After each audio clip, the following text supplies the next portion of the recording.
Amis du jour, bonjour, c'est Xacob. Comme vous l'avez vu, c'est le troisième épisode de la série et aujourd'hui, on va s'attaquer à Utopie. Alors dans un premier temps, une utopie, c'est quoi?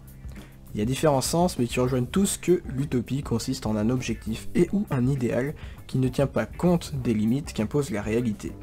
Ça peut faire référence à un projet irréalisable de par son coût, ses besoins en matières premières, le temps nécessaire pour l'accomplir, ou tout simplement de par sa nature impossible.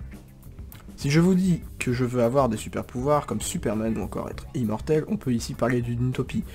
Même si le mot a une connotation plus générale, l'utopie la plus connue sur ce modèle, c'est un monde où chacun possède une vie sans accroc, donc pas de problème d'argent, de santé. Les utopies, c'est surtout des concepts littéraires, philosophiques ou politiques qui imaginent des sociétés différentes de la nôtre, en mieux, oui. Parce que si cette utopie est entre guillemets négative, on parlera de dystopie. Et il faut savoir que l'utopisme est également un mouvement littéraire, et ça nous fait une excellente transition vers les origines du mot. Le mot utopie fut inventé par un certain Thomas More lorsque celui-ci l'utilisa pour son livre qu'il nomma Utopia, publié en 1516, où il y décrit une île imaginaire représentant un monde idéal où règne en maître égalité et vertu. Pour parler rapidement donc du courant littéraire qui en découle, il associe récit d'un voyage et description d'une société idéale.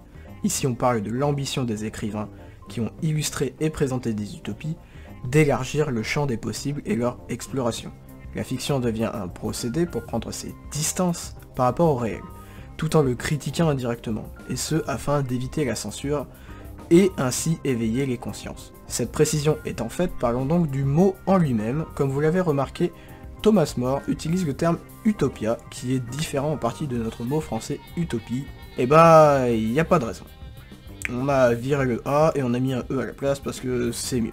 Donc l'utopie, c'est un néologisme grec que ce bon Thomas a eu l'idée d'inventer. Pour faire court, un néologisme, c'est un mot qui n'existe pas à la base, mais que tu décides de créer parce que c'est sympa et que t'en as besoin, donc ça t'arrange. Comme par exemple quand on pique des mots au british ou au ricain pour éviter d'en créer, comme parking par exemple. Utopie, donc c'est un mot féminin en français composé d'en fait deux choses, la première étant la préposition négative grecque ou, qui est écrite de manière latine, en ne laissant que le U, et qui peut basiquement se traduire par sans. La deuxième est composée de topos, désignant un lieu, donc autopos, qui devient utopia, qui devient utopie, et qui signifie sans lieu, qui se trouve nulle part. On voit bien que, même sans parler de la définition, l'étymologie elle-même du mot oriente sur quelque chose d'irréalisable. Donc pour conclure cet épisode, je vais terminer par une nouvelle section qui a été un peu abordée la dernière fois et que je pense j'ai appelé associé en vrac. Donc associé en vrac, qu'est-ce que c'est? Ça consiste simplement à donner donc des synonymes, des antonymes ou simplement des mots qui dérivent de celui que j'explique. Et donc comme je disais tout à l'heure, ça peut être comme par exemple pour cacahuète, les différentes expressions qu'on a. Donc on va commencer par quelques synonymes. Donc par exemple on a Eldorado, chimère, illusion, rêve, rêverie. Donc juste avec ces mots-là, on peut se dire quand même que c'est quelque chose qui reste concrètement dans l'imaginaire. Ensuite, on a des antonymes, donc des mots à sens contraire. Donc contre-utopie, dystopie, pantopie. Donc ça va être la même idée que utopie, mais en mauvais. C'est-à-dire que le jeu Fallout, par exemple, c'est une très bonne illustration, c'est une dystopie. C'est-à-dire que c'est une société alternative, un monde différent, mais en moins bien, en mauvais. C'est-à-dire qu'il n'y a pas d'ordre, c'est l'anarchie, c'est la loi du plus fort. Et pour finir, quelques dérivés, utopien, utopique, utopisme, utopiste. Donc utopiste et utopien peuvent désigner des personnes, un utopien ou un utopiste. Utopique peut désigner une idée, un monde utopique par exemple.